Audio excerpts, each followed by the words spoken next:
नमस्कार। आज हम एक ऐसी चीज के बारे में थोड़ी गहराई से बात करने वाले हैं जिसे हम शायद रोज महसूस तो करते हैं पर सोचते नहीं हैं। हमारी मांसपेशियां। मतलब हम हिलते डुलते हैं, चलते फिरते हैं, पर ये सब होता कैसे है?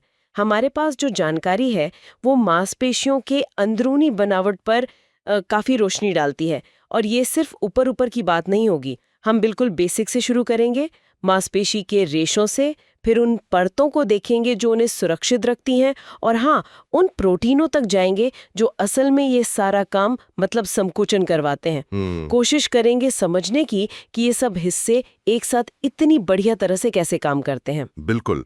और जो बात इसे आप कह सकते हैं और भी दिलचस्प बनाती है वो ये है कि कैसे मांसपेशियों की बनावट और उनका काम करने का तरीका एक दूसरे से कितना खूबसूरती से जुड़ा है। हर लेवल पर, चाहे वो टिश्यू की परतें हों या फिर मॉलिक्यूलर लेवल पर प्रोटीन, हर चीज का एक खास मकसद है। ये वाकई प्रकृति की इंजीनियरिंग का एक शानदार नमूना है। तो चलिए इस अद्भुत मशीनरी के पुर्जों को थोड़ा खोल के देखते हैं, समझते हैं कि हमारी मांसपेशियां कैसे काम करती हैं। शुरुआत करते हैं सबसे सबसे बुनियादी इकाई से। मांसपेशियां आखिर बनी किस चीज से होती हैं? देखिए, मांसपेशियां असल में लंबी पतली कोशिकाओं से बनी होती हैं। इनको तकनीकी भाषा में मायोसाइट्स कहते हैं, लेकिन आमतौर पर हम इन्हें मांसपेशी फाइबर या मांसपेशी रेशा ही कहते हैं। और इनका ये लंबा और पतला होना ये कोई इत्तेफाक नहीं है। अच्छा, तो ये जो आकार है इसका क्या महत्व है? कुछ खास बात है इसमें? हाँ, ये आकार संकुचन के लिए बिल्कुल सही है। लंबा होने से क्या होता है कि ये फाइबर अपनी लंबाई के साथ काफी हद तक छोटे हो सकते हैं, और पतला होने से जो संकुचन का सिग्नल है या पोषक तत्व हैं, वो कोशिका के हर हिस्से तक जल्दी पहुंच पाते हैं। तो इसी आकार की वजह से ये प्रभावी ढंग से वो बल, वो फोर्स पैदा कर पाते हैं जो किसी भी तरह की हरकत के लिए जरूरी है। ये तो वाकई दिलचस्प है कि कैसे आकार का सीधा ताल्लुक काम से है। तो ये फाइबर्स बस ऐसे ही मांसपेशी में बिखरे रहते हैं या इनकी कोई व्यवस्था होती है? आपने कहा था कुछ परतों का जिक्र है। हाँ, नहीं, बिखरे नहीं रहते। इनकी बहुत ही, आप कह सकते हैं, व्यवस्थित संरचना होती है। आप ऐसे कल्पना कीजिए कि बहुत सारे पतले पतले तार हैं। ये हो गए आपके मांसपेशी फाइबर। अब इन तारों को पहले छोटे छोटे गुच्छों या बंडलों में बांधा जाता है, और फिर उन बंडलों को मिलाकर एक बड़ा मोटर केबल बनाया जाता है। मांसपेशियों में भी कुछ ऐसा ही होता है। और हर लेवल पर सुरक्षा और संगठन के लिए एक खास तरह के टिश्यू, जिसे संयोजी ऊतक या कनेक्टिव टिश्यू कहते हैं, उसकी परतें होती हैं। केबल वाला उदाहरण अच्छा है, उससे समझना आसान हो गया। तो ये परतें कौन-कौन सी हैं? थोड़ा इनके बारे में बताइए। सबसे बाहर की परत, जो पूरी मांसपेशी को एक मोटे कवर की तरह ढक लेती है, उसे कहते हैं एपिमाइसियम। ये एक मजबूत सघन संयोजी ऊतक की चादर जैसी होती है। ये मांसपेशी को एक शक्ल देती है और उसे बाहरी रगड़ वगैरह से बचाती है। ठीक है, यानी ये हो गया केबल का सबसे बाहरी मोटा इंसुलेशन। इसके अंदर क्या है फिर? इसके अंदर, जैसा मैंने कहा, मांसपेशी फाइबर अकेले नहीं होते। वो फैसिकल्स नाम के बंडलों में ग्रुप किए होते हैं। ये वही छोटे बंडल हैं जिनकी हमने बात की थी। और हर फैसिकल्स के चारों तरफ भी संयोजी ऊतक की एक और परत होती है, जिसे पेरीमाइसियम कहते हैं। ये इन बंडलों को एक साथ रखती है, और अहम बात यह है कि इसमें से खून की नसें और नसें, तंत्रिकाएं गुजरती हैं।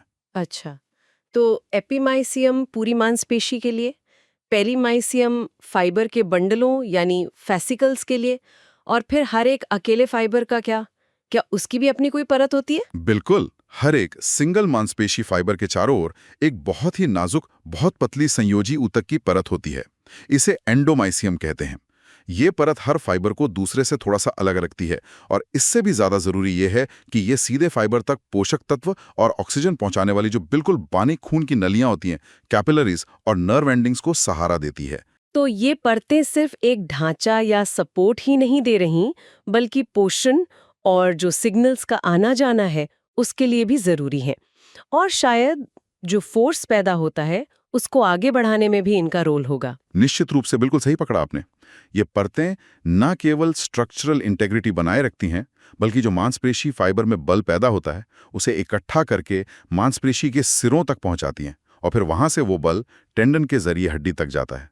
ये एक पूरी जुड़ी हुई प्रणाली है। सोचिए, अगर ये परतें ना हो तो फाइबर का सिकुड़ना शायद उतना असरदार तरीके से मूवमेंट में तब्दील ना हो पाए। ठीक है, तो हमने बाहरी संरचना और ये जो परतें हैं इनको समझ लिया। अब अगर हम एक अकेले मांसपेशी फाइबर के और अंदर झांकें तो वहां क्या मिलेगा? कुछ नाम आए थे, सार्कोलेमा, सार्कोप्लाज्म, ये क्या है? हाँ, तो हर मांसपेशी फाइबर की अपनी एक कोशिका झिल्ली मतलब सेल मेम्ब्रेन होती है। इसी को सार्कोलेमा कहा जाता है। ये एंडोमाइसियम परत के ठीक नीचे होती है। और फाइबर के अंदर जो कोशिका द्रव्य या साइटोप्लाज्म होता है उसे सार्कोप्लाज्म कहते हैं। ये सार्को जो लग रहा है शुरू में थोड़ा अलग सा है। जी, ये ग्रीक शब्द सार्क से आया है, जिसका मतलब होता है मांस या फ्लैश। तो बायोलॉजिस्ट अक्सर इस प्रीफिक्स का इस्तेमाल करते हैं मांसपेशी कोशिकाओं के जो खास हिस्से होते हैं उन्हें अलग से पहचानने के लिए। सार्कोप्लाज्म वैसे तो सामान्य साइटोप्लाज्म जैसा ही होता है, लेकिन इसमें कुछ खास चीजें ज्यादा मात्रा में पाई जाती हैं, जैसे कि ग्लाइकोजन जो ऊर्जा का भंडार है और मायोग्लोबिन जो ऑक्सीजन स्टोर करता है। अच्छा, ठीक है। तो अब हम फाइबर के अंदर आ गए हैं, जहां सार्कोप्लाज्म है। असली काम, मतलब वो जो सिकुड़ने वाला काम है, वो कहाँ होता है? यहाँ मायोफाइब्रिल्स का जिक्र आता है। सही। सार्कोप्लाज्म के अंदर आप देखेंगे कि धागे जैसी लंबी बेलनाकार संरचनाएं भरी होती हैं। इन्हें ही मायोफाइब्रिल्स कहते हैं। ये मांसपेशी फाइबर की पूरी लंबाई में फैली होती हैं और एक फाइबर के अंदर ऐसी सैकड़ों या हजारों मायोफाइब्रिल्स हो सकती हैं। और यही मायोफाइब्रिल्स असल में वो मशीनरी हैं जो संकुचन करती हैं। ओह, यानी असली काम करने वाले इंजन यही हैं। और ये मायोफाइब्रिल्स, ये खुद किससे बने होते हैं? मायोफाइब्रिल्स खुद और भी ज्यादा महीन प्रोटीन के धागों या फिलामेंट्स के बंडलों से बने होते हैं। इन धागों को मायोफिलामेंट्स कहते हैं। और इन मायोफिलामेंट्स की जो व्यवस्था है वो बहुत ही नियमित, बहुत ही ऑर्गेनाइज्ड होती है। मायोफाइब्रिल के अंदर ये मायोफिलामेंट्स बार बार दोहराए जाने वाले खंडों में सजे होते हैं, जिन्हें सार्कोमियर कहा जाता है। आप कह सकते हैं कि सार्कोमियर ही मांसपेशी संकुचन की सबसे छोटी फंक्शनल यूनिट है। जब मांसपेशी सिकुड़ती है तो असल में ये लाखों सार्कोमियर एक साथ छोटे हो रहे होते हैं। सार्कोमियर, ये नाम याद रखना होगा। संकुचन की बुनियादी यूनिट। तो इन सार्कोमियर के अंदर कौन से मायोफिलामेंट्स होते हैं जो ये काम करते हैं, ये जानना जरूरी है। हाँ, इसमें मुख्य रूप से दो तरह के मायोफिलामेंट्स होते हैं। एक होते हैं पतले फिलामेंट्स, ये एक्टिन नाम के प्रोटीन से बने होते हैं। और दूसरे होते हैं मोटे फिलामेंट्स जो मायोसिन नाम के प्रोटीन से बने होते हैं। एक्टिन और मायोसिन, हाँ ये नाम तो मैंने सुने हैं। ये काफी कॉमन है बायोलॉजी में। तो ये दोनों मिलकर सिकुड़न कैसे पैदा करते हैं? क्या होता है इनके बीच? देखिए, ये प्रक्रिया काफी आकर्षक है। इसे स्लाइडिंग फिलामेंट थ्योरी से समझा जाता है। आसान शब्दों में कहें तो मायोसिन फिलामेंट्स पर छोटे छोटे सिर जैसे स्ट्रक्चर होते हैं जो एक्टिन फिलामेंट से जुड़ सकते हैं। जब मांसपेशी को सिकुड़ने का सिग्नल मिलता है तो ये मायोसिन के सिर एक्टिन फिलामेंट से जुड़ते हैं और उन्हें अंदर की तरफ खींचते हैं, जैसे कोई रस्सी खींच रहा हो। इससे एक्टिन और मायोसिन फिलामेंट्स एक दूसरे के ऊपर फिसलते हैं, जिससे सार्कोमिया की लंबाई कम हो जाती है। अच्छा, जैसे दो कंघियों के दांत एक दूसरे के बीच सरकते हैं, कुछ वैसा? हाँ, कुछ वैसा ही समझ सकती हैं आप। और ये मायोसिन के सिर बार बार जुड़ते हैं, खींचते हैं, फिर हटते हैं और आगे दोबारा जुड़ते हैं। ये साइकिल तब तक चलता रहता है जब तक सिकुड़ने का सिग्नल मिलता रहता है और ऊर्जा मतलब एटीपी उपलब्ध रहती है। और जब लाखों सार्कोमियर एक साथ इस तरह छोटे होते हैं तो पूरा मायोफाइब्रिल छोटा होता है, फिर पूरा मांसपेशी फाइबर और अंततः पूरी मांसपेशी सिकुड़ जाती है। ये तो कमाल की मॉलिक्यूलर मशीनरी है, मतलब एकदम सटीक। लेकिन क्या सिर्फ एक्टिन और मायोसिन ही काफी हैं इसके लिए, या और भी प्रोटीन्स इसमें शामिल होते हैं? क्योंकि सामग्री में कुछ और नामों का भी जिक्र था। एक्टिन और मायोसिन तो मुख्य खिलाड़ी हैं, इसमें कोई शक नहीं, लेकिन वो अकेले काम नहीं करते। उनके साथ कुछ हेल्पर प्रोटीन भी होते हैं जो बहुत बहुत जरूरी भूमिका निभाते हैं। इनमें से दो खास हैं, ट्रोपोमायोसिन और ट्रोपोनिन। इन्हें हम नियामक प्रोटीन मतलब रेगुलेटरी प्रोटीन कहते हैं। नियामक प्रोटीन यानी ये कंट्रोल करते हैं कि कब सिकुड़ना है और कब नहीं। बिल्कुल सही। सामान्य अवस्था में जब मांसपेशी रिलैक्स्ड होती है, आराम कर रही होती है, तो ये ट्रोपोमायोसिन नाम का प्रोटीन एक्टिन फिलामेंट पर उन जगहों को ढककर रखता है जहां मायोसिन के सिर जुड़ सकते हैं, और ट्रोपोनिन इससे जुड़ा होता है। अब जब कैल्शियम आयन आते हैं जो कि सिकुड़ने का सिग्नल लेकर आते हैं और वो ट्रोपोनिन से जुड़ते हैं, तो ट्रोपोनिन का आकार बदल जाता है। इस बदलाव से ट्रोपोमायोसिन अपनी जगह से हट जाता है। बस जैसे ही वो हटता है, एक्टिन पर मायोसिन के जुड़ने की जगह खुल जाती है और सिकुड़न शुरू हो पाती है। तो ये एक तरह से सिकुड़ने के ऑन ऑफ स्विच की तरह काम करते हैं। अच्छा, तो कैल्शियम के आने पर ही स्विच ऑन होता है। ये तो हुआ कंट्रोल का मैकेनिज्म। और कुछ अटैचमेंट प्रोटीन का भी जिक्र है सामग्री में, जैसे टाइटिन, डिस्ट्रोफिन। इनका क्या काम है? ये क्यों जरूरी है? हाँ, ये भी बहुत अहम है। ये संरचनात्मक प्रोटीन हैं जो सार्कोमियर और पूरे फाइबर की बनावट और उसकी स्थिरता बनाए रखने में मदद करते हैं। टाइटिन एक बहुत ही बड़ा, विशाल प्रोटीन है जो मायोसिन फिलामेंट को सार्कोमियर के सिरों से जोड़ता है। ये एक स्प्रिंग की तरह काम करता है।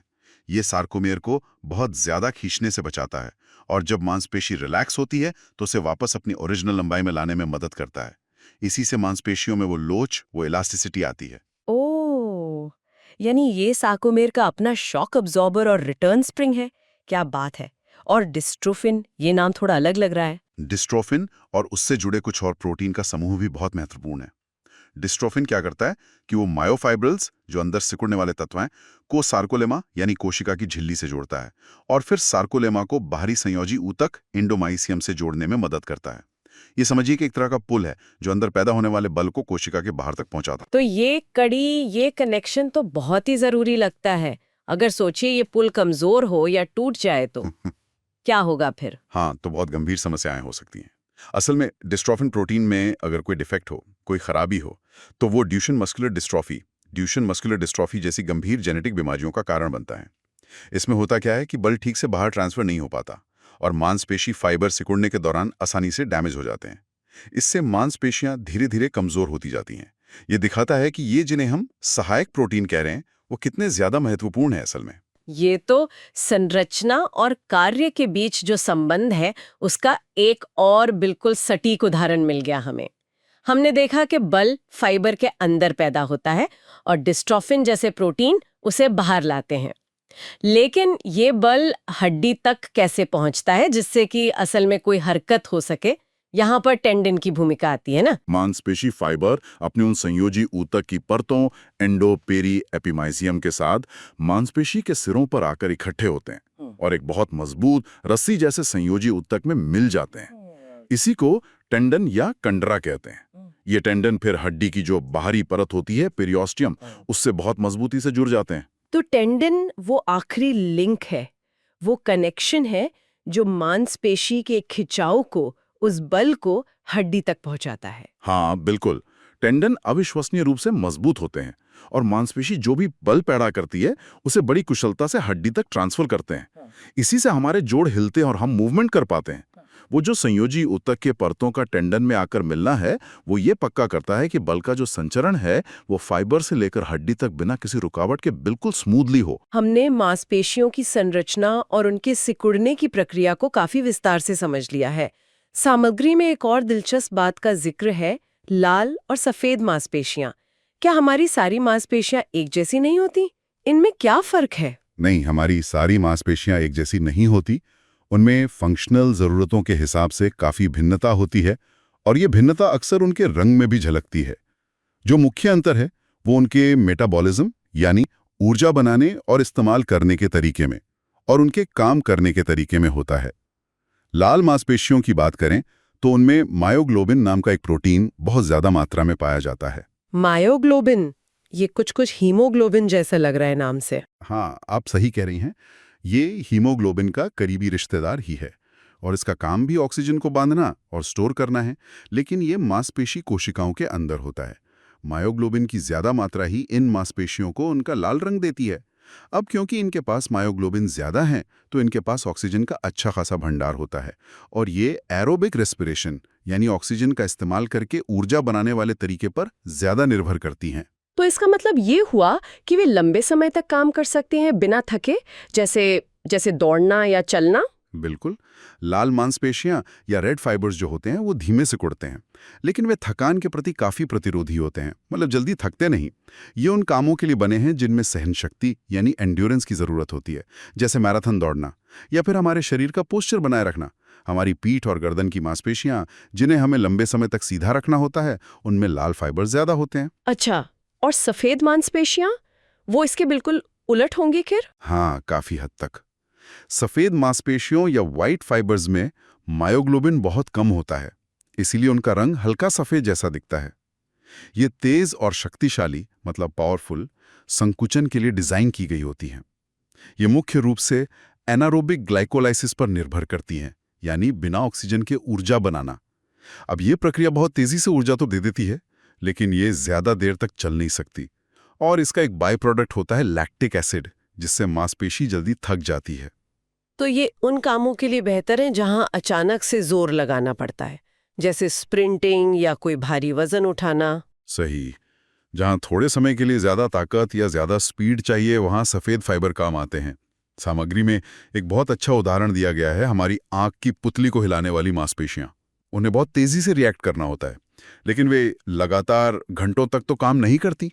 इसलिए उनमें सफेद फाइबर ज्यादा होते हैं और वे जल्दी थक भी जाती हैं अगर लगातार इस्तेमाल किया जाए।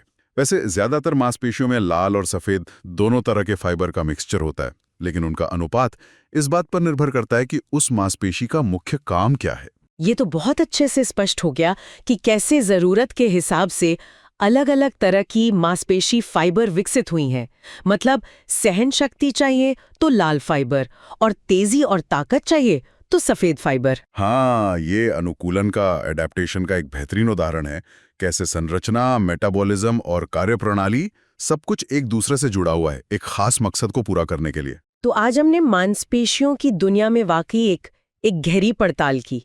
हमने देखा कि कैसे मांसपेशी फाइबर परतों में व्यवस्थित होते हैं, एपिमाइसियम से एंडोमाइसियम तक, कैसे सार्कोलेमा और सार्कोप्लाज्म खास हिस्से हैं, और फिर कैसे मायोफाइब्रिल्स के अंदर एक्टिन और मायोसिन जैसे प्रोटीन वो आणविक नाच करते हैं, जिससे संकुचन होता है।